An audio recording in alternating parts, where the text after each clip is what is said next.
तहरीर अन्नम एहसन। जिस चीज़ पर गोरे मेहर लगा दे वो तो जैसे हमारा ईमान ही बन जाता है, लेकिन खुदा ने इंसान को सोचने और समझने की सलाहियत से नवाजा है। आज़ाद रियासत का आज़ाद शहरी होने के नाते हर शख्स को आज़ादी हक राय हासिल है। मेरी भी अपनी एक राय है जिससे आपका एतराफ़ और इख्तिलाफ मुमकिन है। मलाला के बारे में मैंने सुना कि वो मुख्तलिफ तालीमी सरगर्मियाँ सर अंजाम दे रही है, मगर का मुझे तो आज तक समझ नहीं आया अमन का नोबल इनाम मलाला को पुरअमन रहने पर मिला। फ़लस्तीन में 69 शहरियों का कत्ल आम किया गया, तब तो कोई मलाला नहीं बोली, गोया कि आलमी बरादरी समेत सब ने चुप का रोज़ा रख लिया हो। इल्म की शमा, औरतों की आज़ादी की अलंबरदार, हुकूक निस्वां के परफरेब नारों से पुकारी जाने वाली सवात की गिल मकई इस वक्त दुश्मनान इस्लाम और पाकिस्तान के हाथों की कठपुतली बन गई, जिस वक्त खुद इसकी उम्र गुलियों से खेलने की थी। मलाला को गोली लगने के वाक़या ने रातों रात मलाला को शोहरत दवाम बख्शी। हालांकि दर्जनों मलाला हैं जो ड्रोन हमलों का निशाना बन जाती हैं, मगर ये मलालाएं किसी को नज़र क्यों नहीं आती? इनका तो कोई नाम न मकाम। इनका नाम भी लेते हुए मीडिया रस्म रसूख रखने वाली बाइख्तियार शख्सियात को जैसे सांप सूंघ जाता है। सवाल ये पैदा होता है, मलाला को ये शोहरत दवाम किसने बख्शी? एक मामूली सी लड़की के इतने चर्चे के अमन का नोबल इनाम भी मिल गया, ये खबर पढ़ते और सुनते अपनी ही बसारत पर शक गुजरा। शायद गलती से लफ्ज़ों का हीर फेर हो गया हो और दिल और दिमाग के पर्दों पर जैसे खारदार पाँव वाली चींटियां रेंग रही हूं। दरअसल ये शोहरत मिली नहीं, बल्कि बाकायदा एक सोची समझी साजिश के तहत दिलाई गई है। मलाला ने सवात की गुलिया से ओबामा की गुलिया तक का सफ़र चंद लम्हों में तय किया।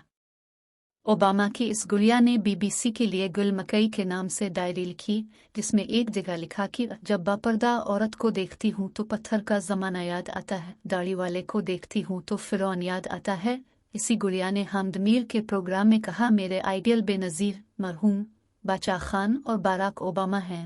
उफ खुदाया पख्तूनों की बेटी, जिनके अफ़गानिस्तान और पाकिस्तान में रोज़ाना चीथरे होते हैं कि पसंदीदा शख्सियत ओबामा है, और पाकिस्तानी मीडिया के बड़े बड़े एंकर्स उसे बड़ा रास्त भी लेते हैं। ये मीडिया ऐसे हरकत में कैसे आ सकता है? ये तो सिर्फ डॉलर्स मिलने पर ही सरगर्मन अमल रहता है। आज मीडिया सिर्फ अपनी रेटिंग बना रहा है, बस जिस पे मीडिया मेहरबान हो जाए इसे शोहरत मिल ही जाती है।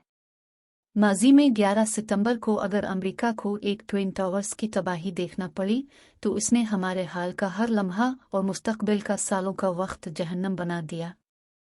उन्हीं सब अवामिल ने वज़ीरिस्तान ऑपरेशन को हुआ दी। मलाला को जब निशाना बनाया गया तो अमेरिका में इलेक्शन होने थे, तो बाराक ओबामा को इनमें कामयाबी के लिए किसी ठोस इक़दाम की ज़रूरत थी। लिहाजा उधर मलाला को गोली लगी और उधर रातों रात बैनर्स लगा दिए गए कि हम वज़ीरिस्तान ऑपरेशन चाहते हैं। क्या हमें एक एटमी ताकत होते हुए, बेहतरीन फ़ौज रखते हुए इन सब नामुसाइद हालात का सामना करना चाहिए था? मलाला का किरदार रोज़ बरोज़ पर असरार बनता जा रहा है। मलाला की ज़ात बहुत से सवालात को जन्म दे रही है। क्या मलाला को गोली लगना महज एक ड्रामा था? क्या पाकिस्तान को बदनाम करने का एक प्रोपेगेंडा था?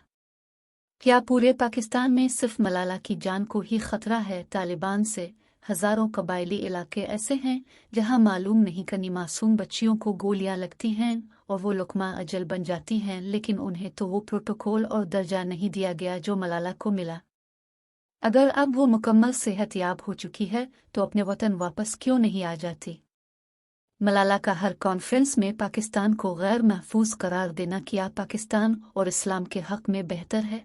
सबसे अहम सवाल ये कि मलाला ने बिलाखिर ऐसा कौन सा काबिल फ़ख्र कारनामा सर अंजाम दे दिया जिस पर उसे अमन का नोबल इनाम मिला, जबकि आल्फा करीम, डॉक्टर आफिया सिद्दीकी और ऐसी दीगर बहनें इससे ज़्यादा काबिल थीं।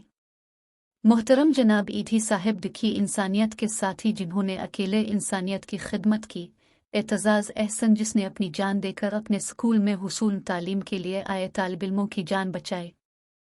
क्या मलाला ने किसी चिड़िया की भी कभी जान बचाई? क्या किसी स्कूल में एक ईंट भी रखी? ये इंसानियत के लिए बहुत अहम सवाल है। मलाला कहाँ से निकली और किस तरह अमन के नोबल इनाम की हकदार करार पाई, एक मुअम्मा है जो अनकरीब हल होने वाला है। अब मलाला को नोबल इनाम के मिलने के बाद इसकी पाकिस्तान के हवाले से सोच वाज़ेह है।